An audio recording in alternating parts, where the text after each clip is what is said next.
Pernah kepikiran nggak sih, gimana sel-sel di tubuh kita itu ya beres-beres sampah internalnya, atau kalau ada bagian yang rusak gitu. Ternyata ada loh mekanisme pembaruan alami yang wah keren banget. Kayak program daur ulang, tapi di dalam diri kita. Nah, kita coba bedah yuk proses ini. Iya, ini menarik banget sih. Kita bakal ngobrolin soal autofagi. Ini istilah dari Yunani, artinya memakan diri sendiri. Kedengerannya agak serem ya, makan diri sendiri. Haha, iya. Tapi intinya, ini cara sel makan atau mendaur ulang bagian dalamnya sendiri. Penting banget loh ini. Sampai penelitinya, siapa namanya? Yoshinori Osumi, itu dapat Nobel Kedokteran 2016. Betul, betul. Itu menunjukkan betapa krusialnya proses ini. Nah, kali ini kita mau kupas tuntas nih. Apa sih autofagi itu? Terus kenapa penting banget buat kesehatan kita? Apalagi soal penuaan, penyakit metabolik kayak diabetes, dan gimana gaya hidup, misalnya puasa sama olahraga bisa ngaruh. Kita pakai sumber-sumber yang udah ada ya. Oke, siap. Jadi, kita mulai dari dasarnya dulu kali ya.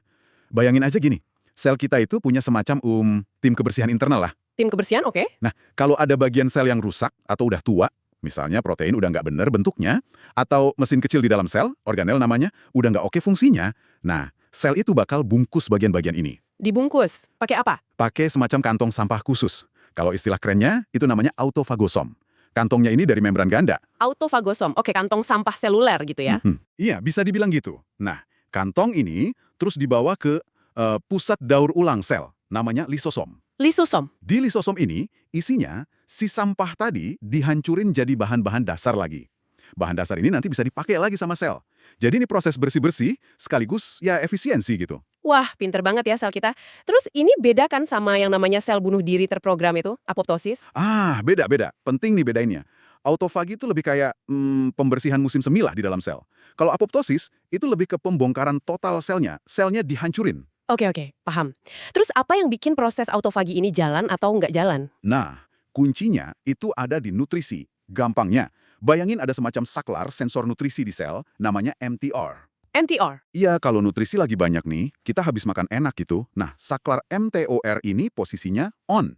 Kalau dia on, proses bersih-bersih alias autofagi ini cenderung ditekan. Dikurangi. Oh, jadi kalau kenyang, bersih-bersihnya libur dulu gitu. Kurang lebih gitu. Hehe. Tapi sebaliknya, kalau nutrisi lagi kurang, misalnya pas kita lagi puasa, nah saklar MTOR ini jadi off. Kalau dia off, ini kayak lampu hijau buat autofagi.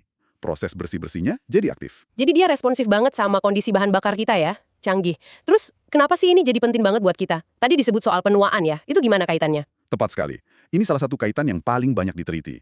Jadi, seiring kita tambah tua, efektivitas tim kebersihan sel, ini si autofagi ini, cenderung menurun. Oh, jadi makin males bersih-bersih gitu selnya kalau udah tua. Bisa dibilang gitu. Akibatnya apa? Ya, sampah tadi, protein rusak, organel tua, itu numpuk di dalam sel. Nah, penumpukan sampah inilah yang diduga kuat jadi salah satu faktor penyebab proses penuaan. Termasuk penyakit-penyakit ketuaan gitu. Betul banget. Terutama penyakit neurodegeneratif. Contohnya Alzheimer sama Parkinson. Di penyakit ini kan ada penumpukan protein abnormal ya, kayak amyloid beta sama tau. Nah, autofagi ini seharusnya tugasnya bersihin protein-protein itu. Kalau autofaginya melambat, ya proteinnya numpuk, jadi masalah. Waduh, oke. Selain penuaan, ada lagi? Metabolik tadi disebut juga? Iya, penting banget buat kesehatan metabolisme, khususnya soal diabetes. Ada tugas spesifik autofagi namanya mitofagi. Mitofagi, apa tuh? Di diabetes tipe 2. Wah, berarti kalau mitofaginya jalan bagus, bisa bantu cegah resistensi insulin gitu. Betul. Jadi menjaga autofagi tetap sehat, itu bisa jadi salah satu cara melindungi diri dari resistensi insulin dan mungkin juga komplikasi diabetes lainnya kayak penyakit jantung atau masalah ginjal. Sumber kita juga bilang ada beda menarik antara diabetes tipe 1 sama tipe 2 soal autofagi ini, walau detailnya rumit ya. Oke. Kompleks ya perannya. Terus katanya bisa lawan infeksi juga. Iya, ada mekanisme namanya xenofagi. Itu autofagi yang nargetin kuman atau mikroba yang masuk ke sel. Jadi kayak sistem pertahanan gitu. Tapi ya, namanya juga kuman, ada aja yang pinter, bisa menghindar, atau malah manfaatin autofagi buat kepentingannya sendiri. Wah, pinter juga kumannya ya. Kalau kanker gimana? Katanya perannya bisa dua sisi. Nah, ini dia yang agak tricky. Di satu sisi, autofagi tuh bisa bantu sel kanker bertahan hidup, terutama kalau kondisinya lagi susah, kurang nutrisi misalnya.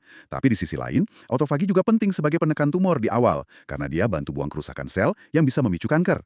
Jadi perannya bisa jadi teman, bisa jadi lawan, tergantung konteksnya. Oke, jadi perannya luas banget dan penting ya. Pertanyaan utamanya nih, kita bisa nggak sih secara sadar gitu ningkatin proses ini? Sumber-sumber kasih kita kan nyebutin soal puasa sama olahraga ya. Puasa katanya paling kuat ya. Naik. Nah, kondisi ini efektif banget buat matiin saklar mTOR tadi. Yang kalau mati, autofaginya jalan. Betul. Jadi pintunya kebuka lebar buat proses bersih-bersih sel.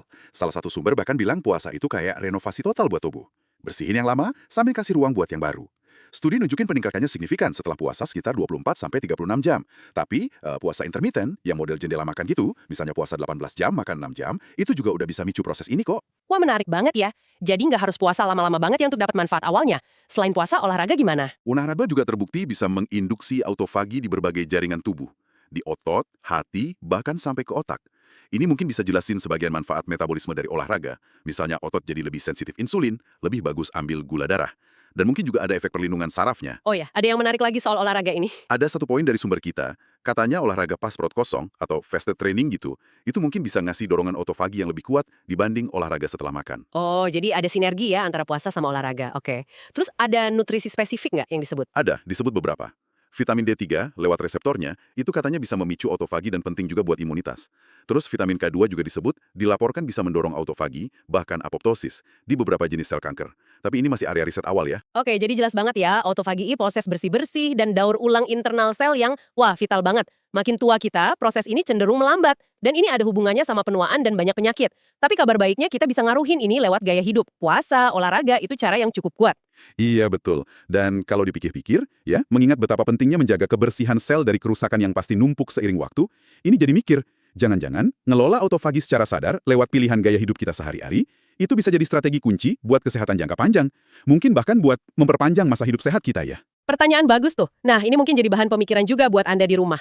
Perubahan kecil apa nih kira-kira yang bisa Anda mulai lakukan dalam rutinitas harian buat dukung proses pembaruan sel alami ini? Coba deh direnungkan.